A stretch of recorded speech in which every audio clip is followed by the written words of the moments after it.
creature features this week. Yep. Yep. It's like I got so distracted, and then it seems like almost everything I watch could technically be a creature feature. Yeah. Are we recording yet, by the way? Uh, I think, yeah, yeah, okay, it's on. Little red dot.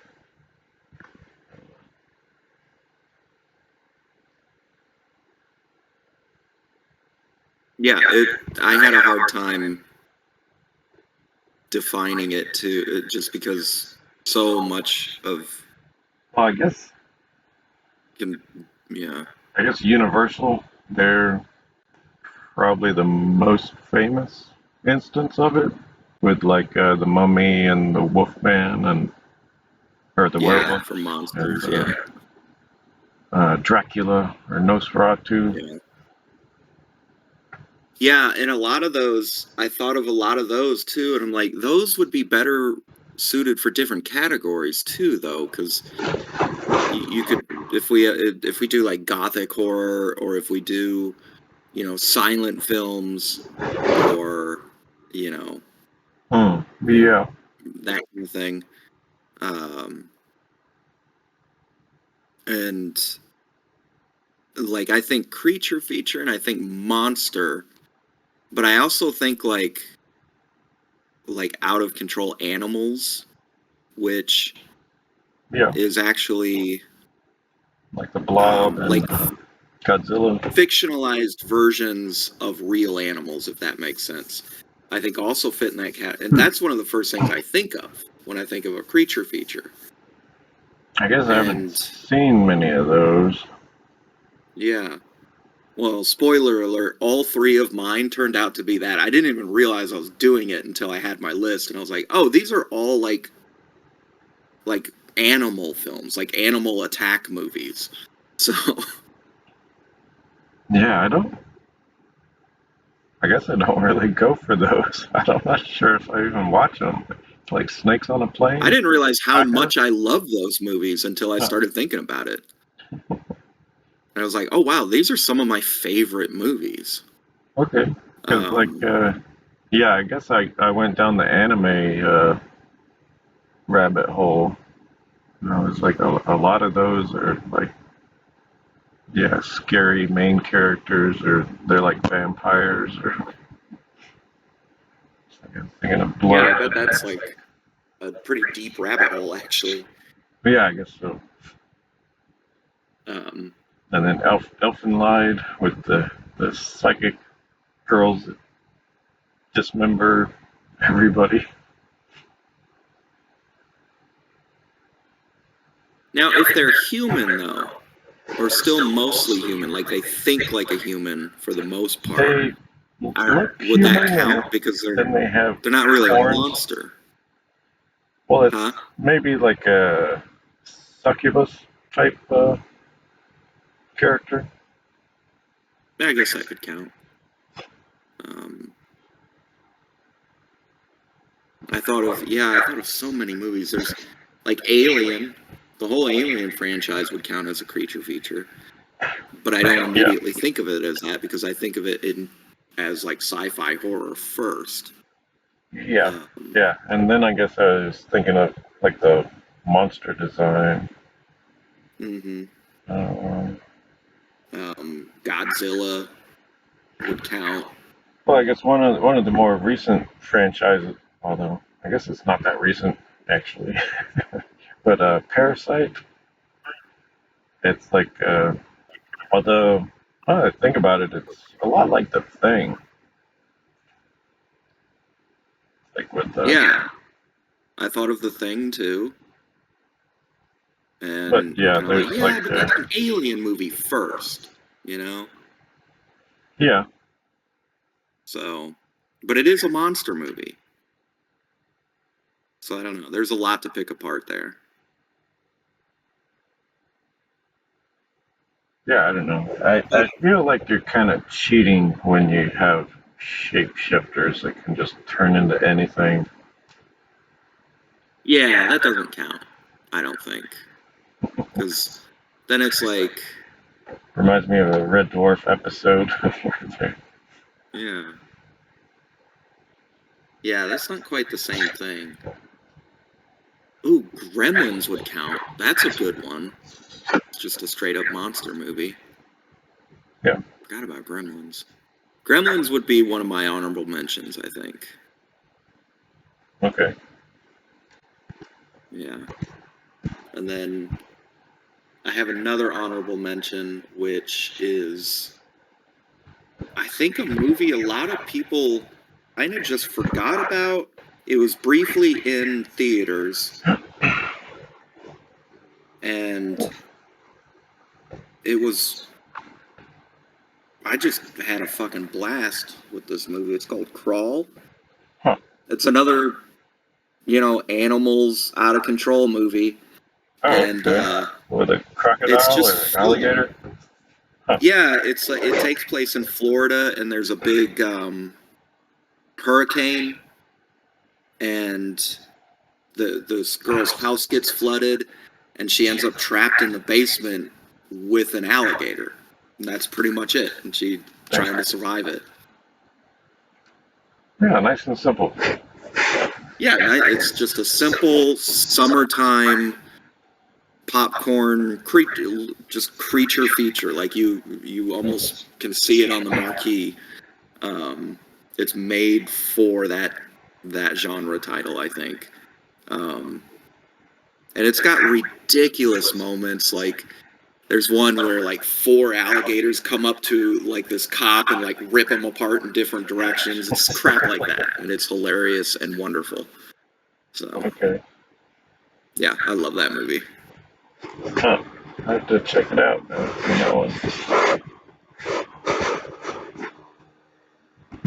But yeah, I got a note here about, I guess, Blazing Saddles last week. You were talking about how it couldn't be made today.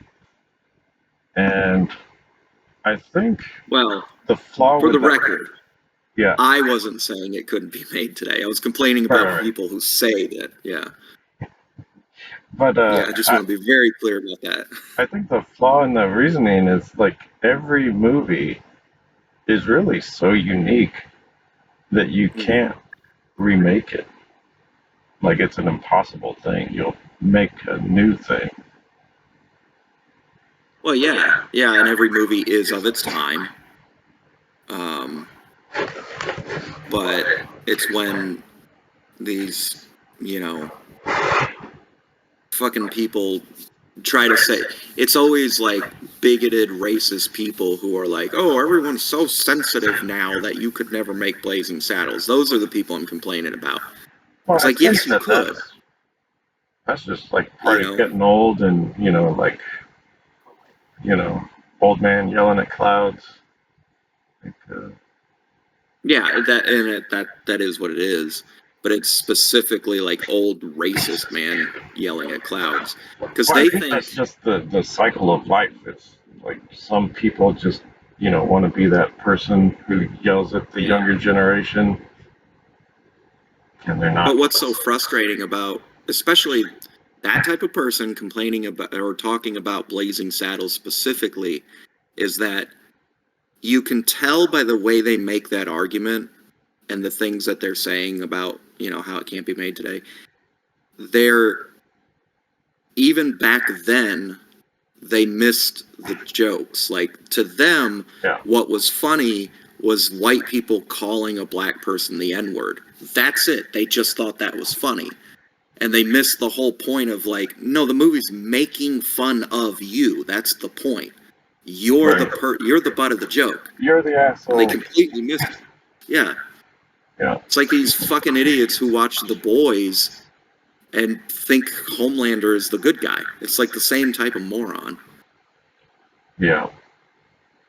Anyway, I could rant about those people all day because I can't stand them. Okay. It's like I had Lily Cat here, but I don't remember why. Other than it could have been a creature feature, but it's like an anime about a cat in space, and it goes. Oh.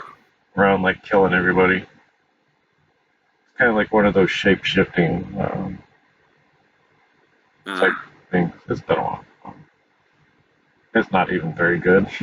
It's just one of those cheesy 80s anime. Get some yeah. nostalgia points just because I really love the hand drawn artwork of it all.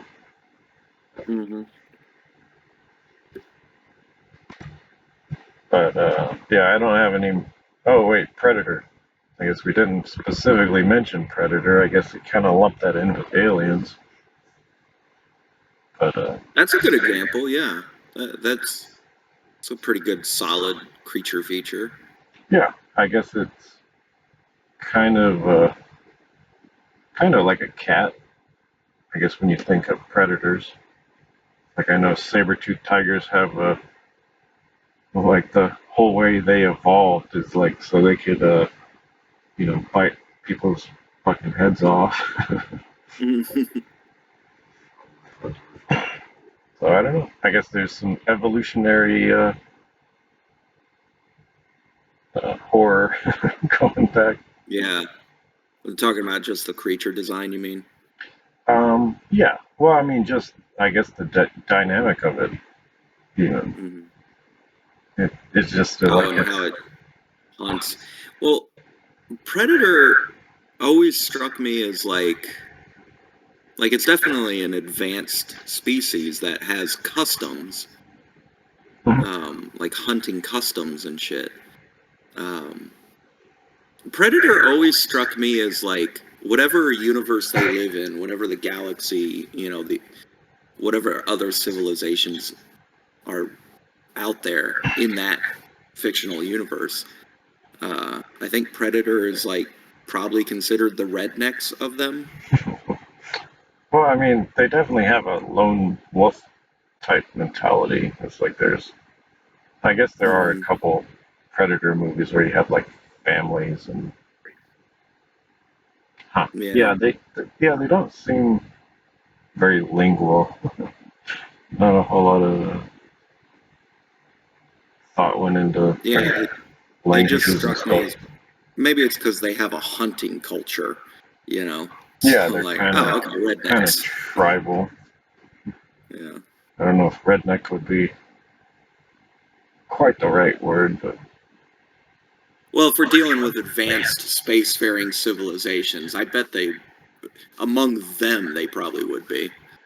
It's like, oh god, the predators. Okay, yeah, they're on her Earth doing their hunting thing. You know, yeah, yeah, that's probably some Rick and Morty jokes if I can yeah. remember, but I don't. It's like, oh, he was showing me his trophy room. It's so tacky. His skulls with this. Ugh. Hmm. Yeah, that was our president like 100 years ago, like the Yeah, right. Roosevelts, like wiping out all the Did buffalo. you did you see that latest Predator movie? Prey. Did you see that one? What was it called? It's just called Prey. No. Oh man, you should check it out. I really enjoyed it. Um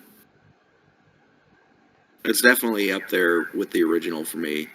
I mean, it's not the original, Right. but it's one of the best Predator movies. Um Okay. and I like that I would like to see more Predator movies that take on this idea of predators throughout time because this one takes place in like the 1700s and Huh. he's just out there like hunting Native Americans and like French fur trappers and shit. And they should do that more. Like a predator in feudal Japan would be fucking awesome. Okay. Or It's like if I did see this, I was really, really high, but so I guess it doesn't count anyway. um, a predator in ancient Rome would be pretty cool. Yeah. Yeah, there's just so much you could do with that. So But yeah, I did catch. What was it? The Nice Guys. Oh yeah, what'd you think? It reminded me of The Big Lebowski and what's that other one? Boogie Nights. What the? Oh yeah, well the '70s aesthetic for Boogie Nights definitely. Yeah, yeah. I guess it's been so long since I watched that. It's like Yeah, it's that and Magnolia get mixed together. But yeah, it's good. yeah, it's a fun one. Yeah, I guess the detective part of it is kind of like The Big Lebowski, where they're Yeah, where it's kind of they're bumbling and they really shouldn't solve it because they're so bad at what they're doing. Yeah, well, and then yeah, I guess they solve it and it doesn't even matter. But yeah, that's life. but it kind of does matter in the end, not what they did.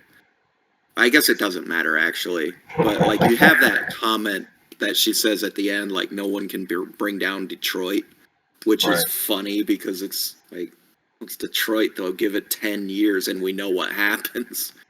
Well, yeah, but I mean, I guess a lot of American society was built off of the automotive Hmm. industry boom.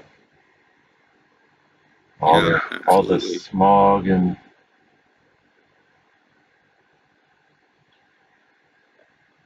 anyway. Um,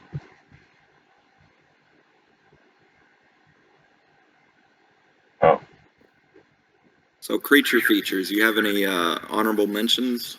Well, you uh, mentioned Predator. Is that one of them? yeah, yeah. Okay. Which I don't know. I guess looking at this list, I'm like, oh, I will. Okay. Anyway, I guess my number three pick was Godzilla minus one. Okay. That's, we watched it, a couple weeks ago. But Yeah, I'm glad you liked it because yeah, that's I fucking love that movie. yeah. I didn't know Um, how much you wanted to get into like the atomic bomb, but I guess I just wanted to mention it's like that's how you should react to being bombed. It's like make a monster movie out of it. yeah, yeah. Um, there's there's quite a lot of interesting cultural shit around Godzilla and you know um, the atomic age. I saw somewhere at some point someone was pointing out like a comparison of movies from that era between Japan and America Hmm. and how we had our like atomic monster movies like giant spiders and stuff like that, Hmm. but we also had like superheroes that like they get exposed to radiation and now suddenly they're superheroes and they're saving the world and running around doing all this great stuff Yeah, because of like atomic energy. Spider-Man, and Toxic Avenger. Yeah. And then you compare that to Japan, who were the victims of atomic energy, and it's like, no, this is a horror show for them, like a city leveling Hmm. horrific event. Right. Um, and then, yeah, minus one, is I think it's the best Godzilla movie. Yeah, I like It's how they didn't trust the government at all. Like the private industry had to step in and take over. yeah, yeah, and which it has its own kind of like if it was an American made movie that took place in America and it was that same plot point of like we can't trust the government to take care of this, we need private industry to set in, then I'd just be like, oh gross, shut up, libertarian bullshit nonsense, right? Capitalist propaganda. Yeah, But you take the historical context of like this collapsed imperial Japan after the war, it's like, well, yeah, like I mean, they're the the emperor was a dumbass who was like, yeah, let's fucking murder everybody. yeah. Yeah, so it makes perfect sense in the context of their society, and that's another. just interesting comparison.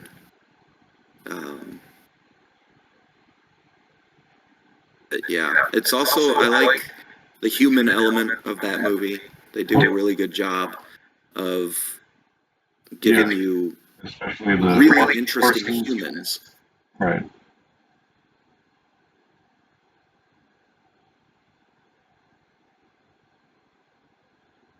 Yeah, definitely. And Godzilla's scary in that one too.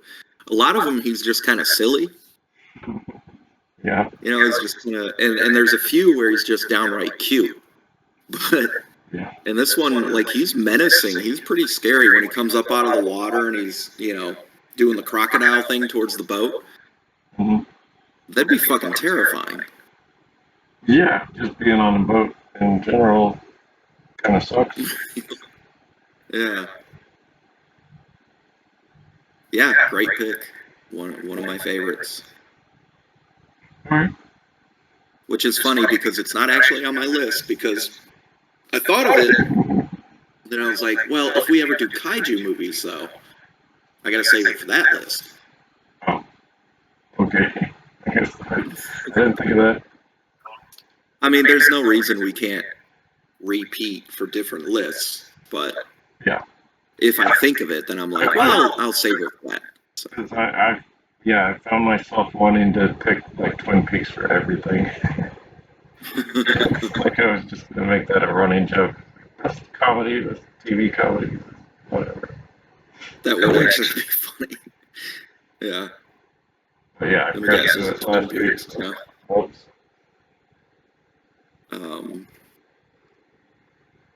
All right. Well, I'll go on to my number 3. Unless you had more thoughts on Godzilla. Not really. Okay. So my number 3 is, if I had thought about it more, I don't know. I had a hard time with number 3. Number 2 and number 1, I knew right off the bat that they were number 2 and number 1. Number 3, I was just all over the place. I thought of Gremlins. I thought of The Mist, and just a bunch of others, but I ended up falling back to the whole animals attack subgenre, and I ended up going with Cujo. Okay. Yeah, it's mostly on a lot of lists, but okay. Yeah. Mostly because Cujo, it's the only one on the list that genuinely I find frightening. Like, that's a terrifying situation. Well, yeah, I don't know. Because I can just see it happening. Yeah, rabid dogs and stray dogs. Yeah, like, dogs already make me pretty nervous. Especially big dogs. And my mother had a Saint Bernard. Yeah. And I hated that dog because he was such an asshole. Like, always jumping up on you and in your face. Yeah, which I don't really mind dogs that do that unless it's like excessive. But he was mean. He was spoiled because most of my mother's dogs didn't turn out to be good dogs. Right. They weren't disciplined. Yeah, no training. Or trained, yeah. I mean, I'm sure you remember Sherlock, right? I don't remember their names. Like, I remember the pug that was just retarded. Polly the pug. Yeah. There was Rumples, the big black one. Okay. The Shar-Pei. And Sherlock was the little fluffy white one. He was a Lhasa Apso. Okay. But he was like a terrier mix, so he was pretty big for a Lhasa Apso, but he was an asshole. Like, he was aggressive and mean and would go after anybody for any reason. And we just lived with that fucking dog growing up. Hmm. I think that's part of what makes me nervous about dogs is I had to deal with so many aggressive ones when I was a kid. Okay. But then her Saint Bernard was kind of the same way, but it's a fucking Saint Bernard. Right. Like, that's a small bear. Yeah. And I remember as recent as like 2017, she didn't have the dog anymore. She gave it to her best friend. And this woman, frankly, was kind of out of her mind for a lot of reasons. And the dog had gotten old and gone mostly blind, but was still super aggressive. Like, it was a problem in the neighborhood. That this giant Saint Bernard lived, like, was in this neighborhood and was super aggressive. And I remember we were sitting on her back porch one day, and what made me really annoyed was she kept downplaying, like, how dangerous this fucking animal was. And he's sitting next to me, and he's, like, breathing all heavy, like, sounds like a fucking diesel engine. And I'm like, I don't want to startle him, because he was also really aggressive specifically towards men. And, like, I was just on edge the whole time because of this fucking dog. So, all of that to make the point that Cujo is a terrifying fucking movie. And the idea of being trapped in a car in the heat like that. Yeah. Because I've been in a couple situations in my life where I had to, like, just be in my car when it was really hot out, and even when you have it running with the air on, it's just such a miserable experience. So I can imagine if the car wasn't running and you're trapped inside it, and you're just cooking in there with this monster outside. Right. Yeah, it can get really, really hot in a car. Yeah. Well, that's, I mean, it becomes a whole thing, a whole survival situation in the movie where her son is, like, about to die because they're being cooked to death in this car. Right. You know. Anyway, Cujo. Great movie. Very, to me, very scary and very unnerving. And mostly takes place in a hot car. Okay. It's like I guess I had a movie in mind for my number 2 pick, but yeah, I'm not sure if it counts. It's more of a bully movie. It's like this, it's called Visitor Q, and this family, like, some random bully just, like, invades their house and, like, beats them up and is, like, having sex with the wife. It sounds almost like Funny Games. Yeah, kind of. Except it's funnier, I think. Well, I guess saying the scenario, it's not funny, it's, like, terrifying. It's like, I don't know if I even want to mention it because it's kind of really gross. But it's like, like the two parents, husband and wife, he, like, accidentally kills a reporter, and they're trying to bury the body, and the dad gets turned on and starts humping the dead body, and then rigor mortis sets in, and he gets his dick stuck in her. Okay. Anyway, I was like, you have some strange shit.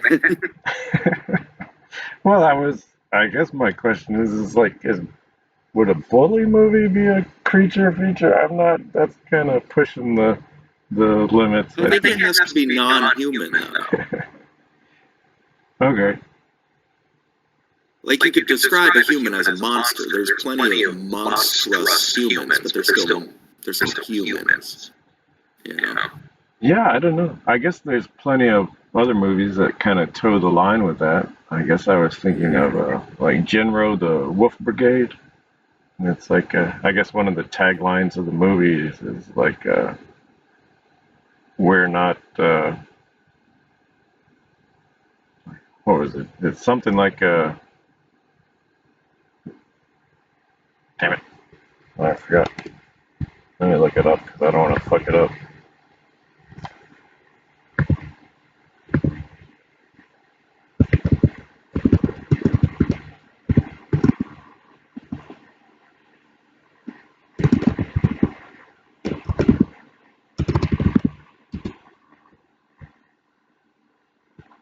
It's like Are they like werewolves?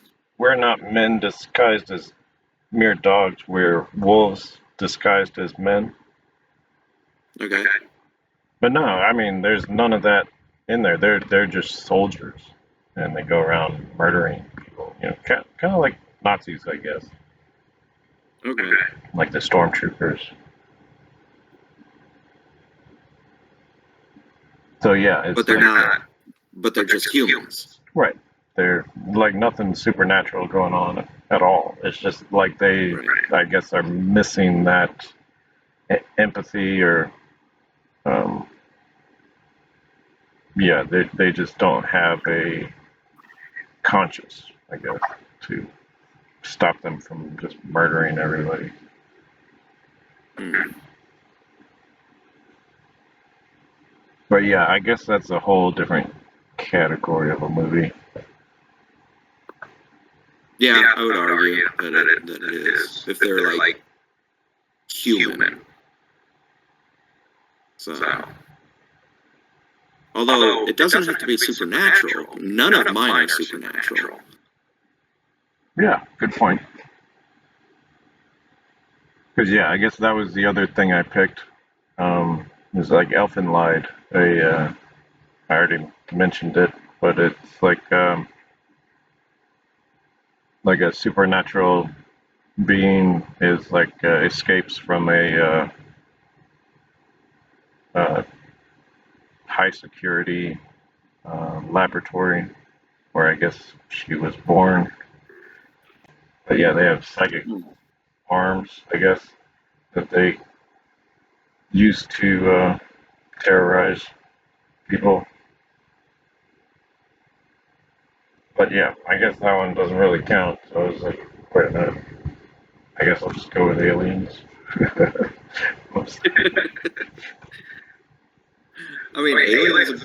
Yeah, that's a solid pick. Love Alien. Um, Yeah, the H.R. Geiger did a beautiful, like his artwork is just amazing. yeah, I think it's a truly iconic creature design that I don't think could ever be. It's just it'll live forever because it's just so good. Yeah, yeah, a lot of his artwork and I guess the gun with the as a sperm. It's one of his more. I don't know. It's like once you see it, you have a hard time getting it out of your head. Yeah.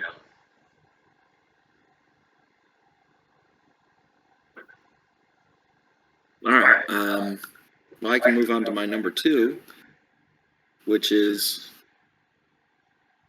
uh, the classic.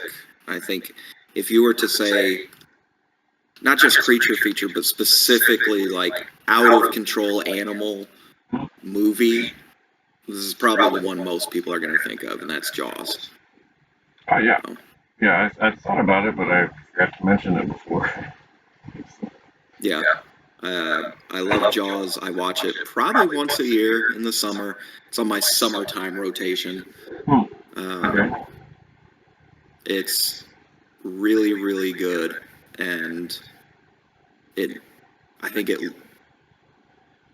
holds up. and it's pretty old now. I think, when was it, like 1978 or something? Oh, okay, I thought it was in the 80s. Like, it's been a while since I've seen it. Let me look. Maybe it was. I can't. I could have sworn it was 1975. It was actually a little earlier than I thought. I guess they did come out with like 2 and 3 and.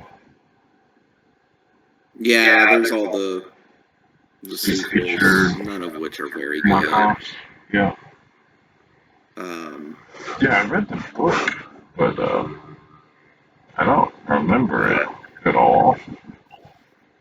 I think I remembered that it was in the 70s, mostly because of how young Richard Dreyfuss is. Like, he's really young in that. And you almost don't ever think of him as young. Yeah. Yeah, he's like those. It also has one of my favorite monologues in any movie. Yeah, when Quint tells the story of from World War II, where the ship got, where the ship sank, and then the survivors are being picked off by sharks, and he describes that whole event, and it's such a good monologue, and it's so well delivered that I remember, like, when I think back on that scene, I can picture Quint and I can hear his voice, but mostly I picture what he's describing, and I remember it as a scene in the movie, but you never see it. It's just him talking about it, but he does such a good job that if you haven't watched the movie in a while, you would swear that they showed that scene, but no, he's just describing what happened. Okay. Plus, Jaws also, during COVID, I feel like took on a new layer for me. Okay, you're gonna have to elaborate. So, the exact situation that happened in Jaws happened in America on a large scale. In Jaws, the sheriff knows there's this unseen predator killing people. We have to close down the beach. We can't have big parties. We can't do all this, And then the mayor comes along and is like, "No, we're not doing that. Ignore the problem. Everybody go to the beach. Everybody gather together and have fun. Nothing is wrong, and it's fine because money and because economy. What about the economy? We can't shut down the beach." It's the same fucking thing that played out, and a shitload of people died, just like in Jaws. So, yeah. When I watched it during lockdown, I was like, "Oof, this is hitting way too close to home now." Yeah. So watch it again with the memory of how people reacted to COVID, and it's like, "Oh wow, yeah, this was." I'm sure at the time people were probably like, "Wow, that mayor, like, that's kind of unrealistic. Someone wouldn't be that dumb." No, it turns out millions of Americans are the mayor from Jaws. Yeah. One born every minute. Yeah. Anyway, Jaws, it also has a great climax. I like how it builds to the big showdown. I like how the showdown happens and how it plays out. Okay. Like, have you seen The Meg? I have seen The Meg, yeah. Okay. Yeah. And it's silly. Yeah, it's fun. funny. I liked it. Another honorable mention, actually, that reminds me, is one of the only other shark movies that I really, really enjoy is The Shallows. Huh. Okay. It's just Blake Lively and a shark. That's all it is. Hmm. And she gets stuck on like a outcropping of rocks, and it's kind of like Cujo, but on the beach. Like the shark won't let her get back to land. And yeah, it's a pretty solid, fun shark movie. So honorable mention for The Shallows, number 2, Jaws. Okay, cool. So if you don't have anything else, my number 1 is The Fly. The Fly? Yep. The David The one with Cronenberg Jack one. Goldblum? Yep. Just the transformation. Love it. Special effects. Gorgeous. And the way that one definitely crossed my mind. but yeah, his performance, like he's a great actor. he's a great actor. Yeah, he is. He does a lot of. He has a lot of variety. Just an honorable mention for me.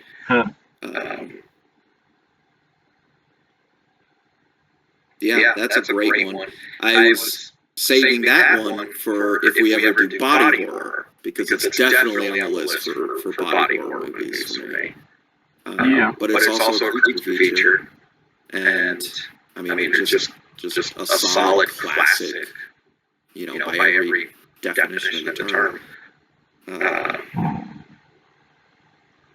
it's gross as fuck. I mean, it's a fly. Yeah.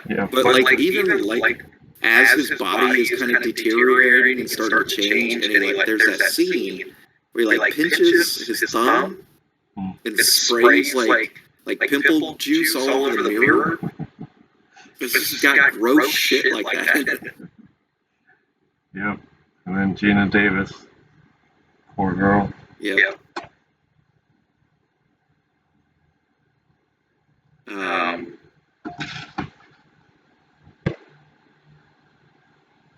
But yeah, I guess it's like such a,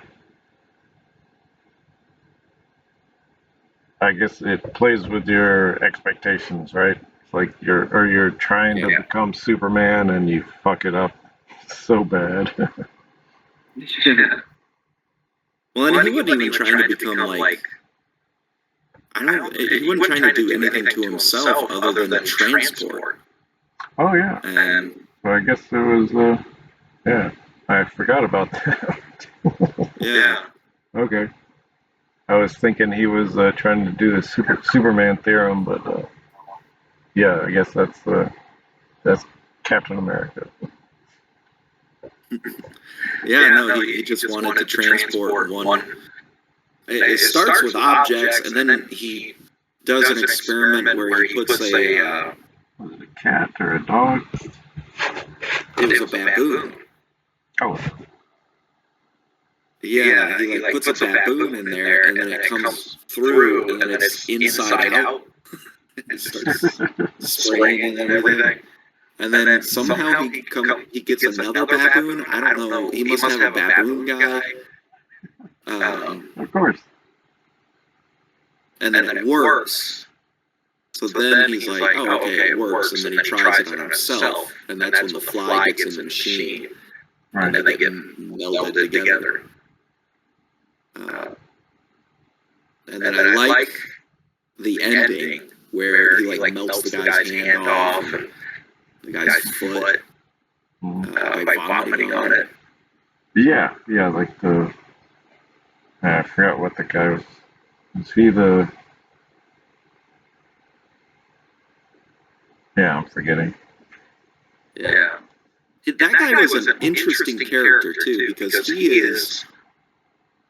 he's a creepy motherfucker through the whole movie. He's like basically stalking her. Right. And well, not basically, he's just outright stalking her. Like at one point, she tells him she wants the keys to her apartment back, and he's like, "No, you need to call the cops on this dude." Yeah, or change. But then when shit starts getting out of hand, he's suddenly a good guy, and he's like doing all the right things to help her out. And I'm like, there's some mixed messages with this character, but at the same time, people are complex, and there's an interesting dynamic between the characters there. Yeah, it's kind of like also, it's the 80s, so the relationships between men and women were a little different. Yep, and drugs.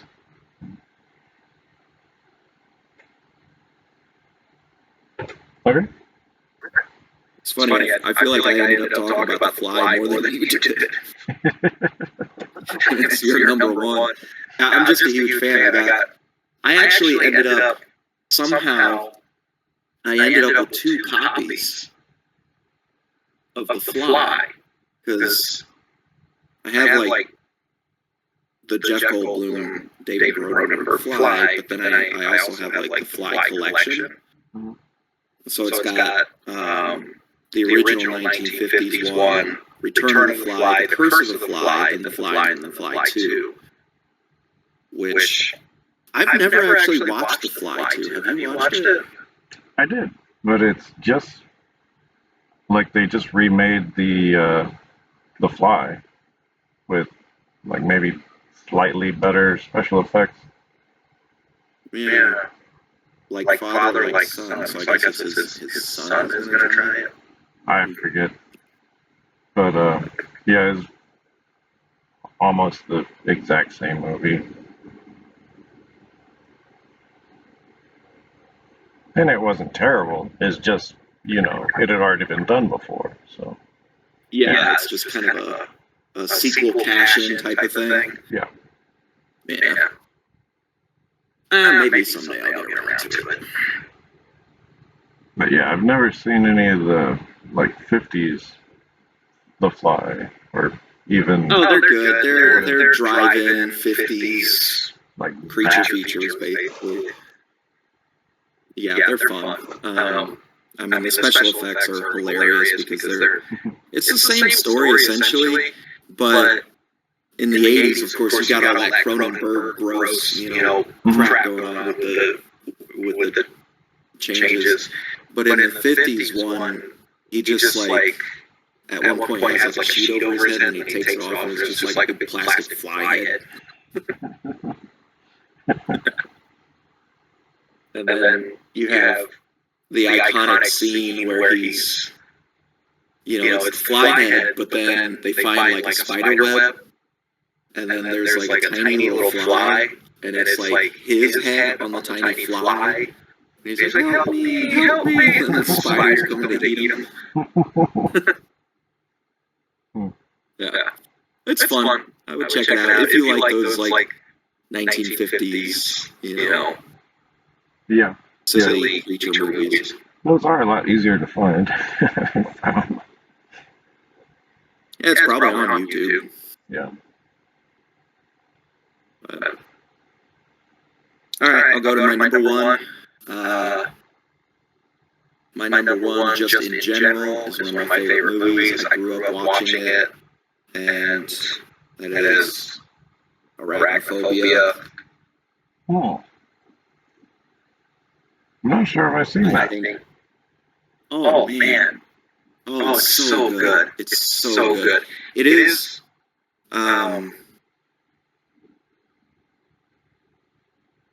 It is anti-spider propaganda, which I don't appreciate, but that's okay. Yeah. Because it's so fun. Is that where the tarantula was crawling? Was there a tarantula crawling in the guy's mouth? No, there's no. Okay. Because I mean, tarantula in a mouth. There is a spider that crawls out of the mouth of a dead body, I think, or maybe the nose, which is a fun little moment. I guess I have a problem with hairy things. It's like no hairy things in the mouth. Well, yeah. I can eat a cockroach, not a spider. Yeah, I don't want anything involving hair in my mouth at any point, really.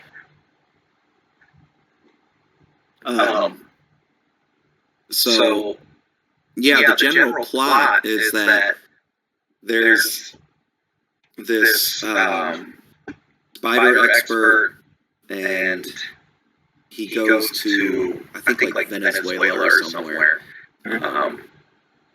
Some generalized South American country that white people are afraid of, and All of them. don't know anything about. And he goes there and he discovers a new species of tarantula.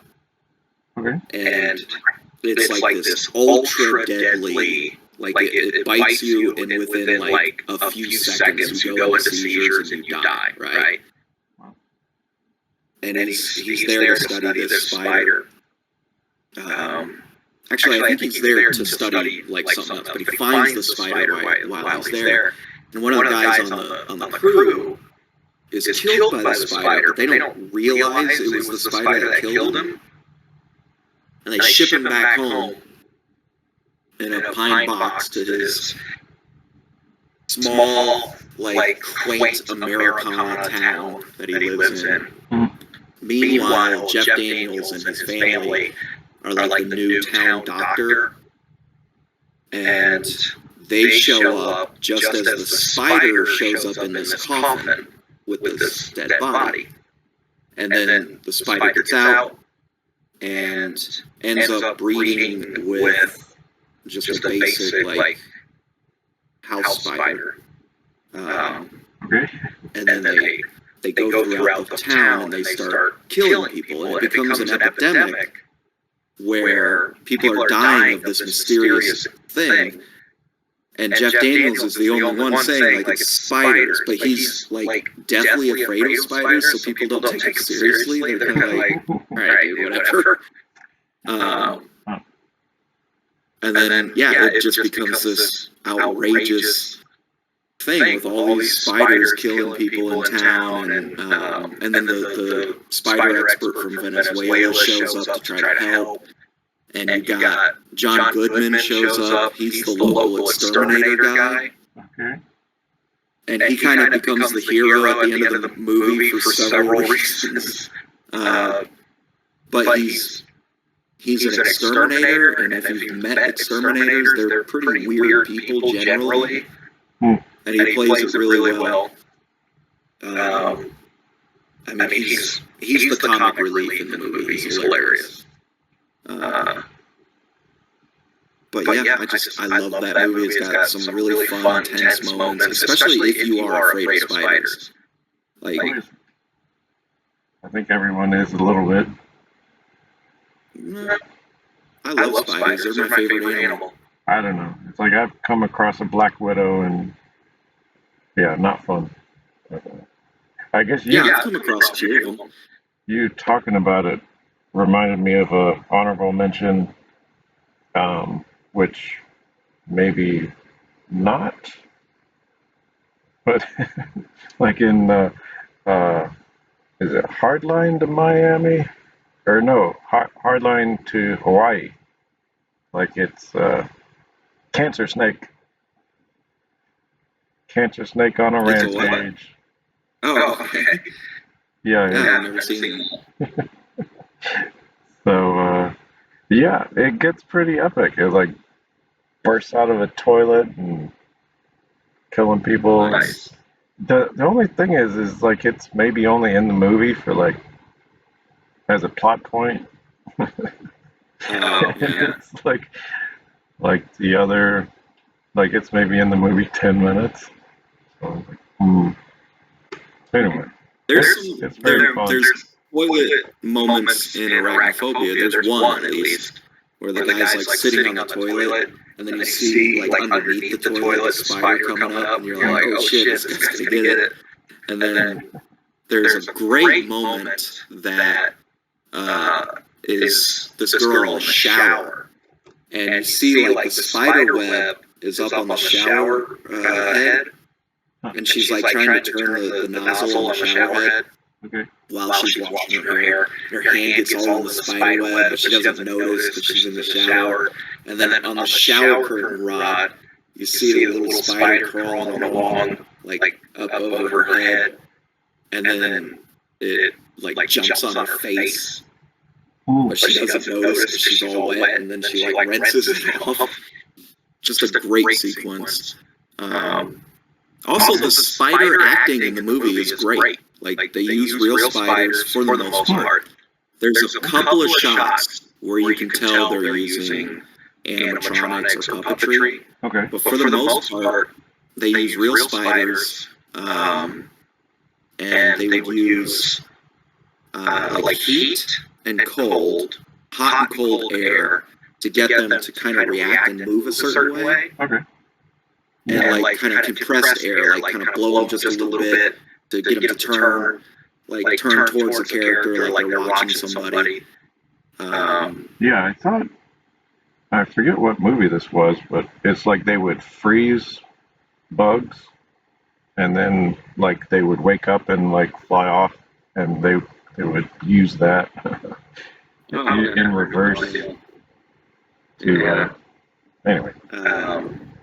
But yeah, they had spider wranglers on set, and they did such a good job because there's parts where you see spiders act a certain way, and they're really menacing, and it's clearly a real spider. Okay.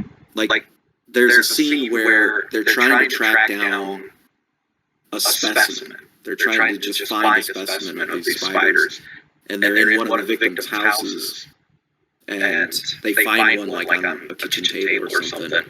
And every time they're like, they got like a glass and they want to catch it, but like he moves and the spider like tracks his movements, you know. And you know, just off screen, they're like just shooting air at it. But it's so well edited that it looks like this spider is ultra intelligent. But they also use the perfect spider for it too. There's two spider species they use in the movie.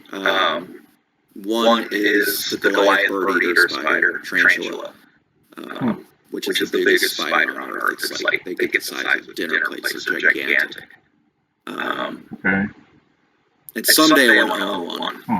I thought there were really camel spiders in the desert. Yeah, camel spiders. If you go by a leg span, I think are the biggest ones. Oh, okay. But I think they also technically might not be actual spiders. They're arachnids, but there's something a little different. So, but as far as tarantulas go, the megalomorphs, the T-sturmy, the Goliath bird eater is the biggest. And definitely, like they're gigantic. You can look up YouTube videos where people have them as pets, and they're just like their whole hand.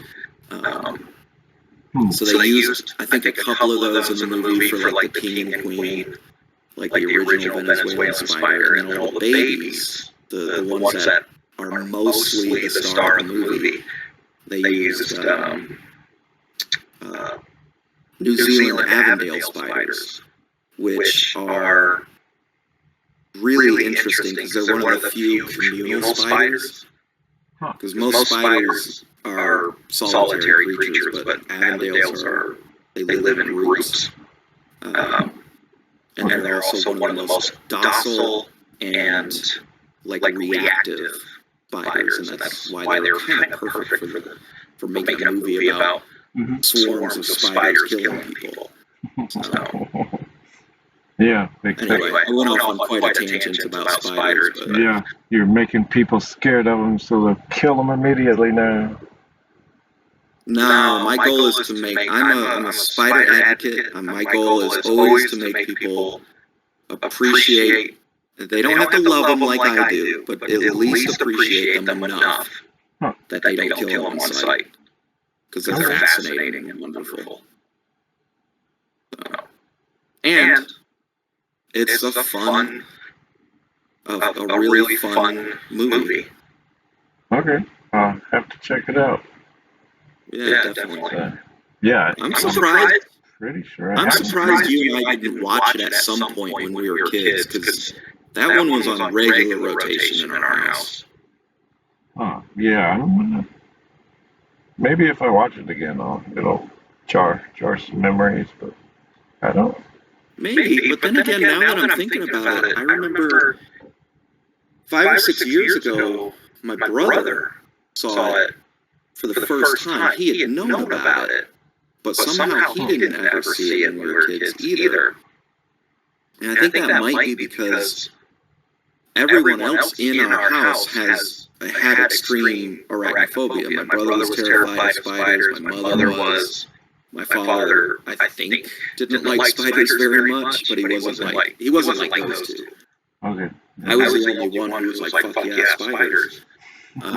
So maybe it was just me watching it, and no one else was interested, or they avoided it. Yeah.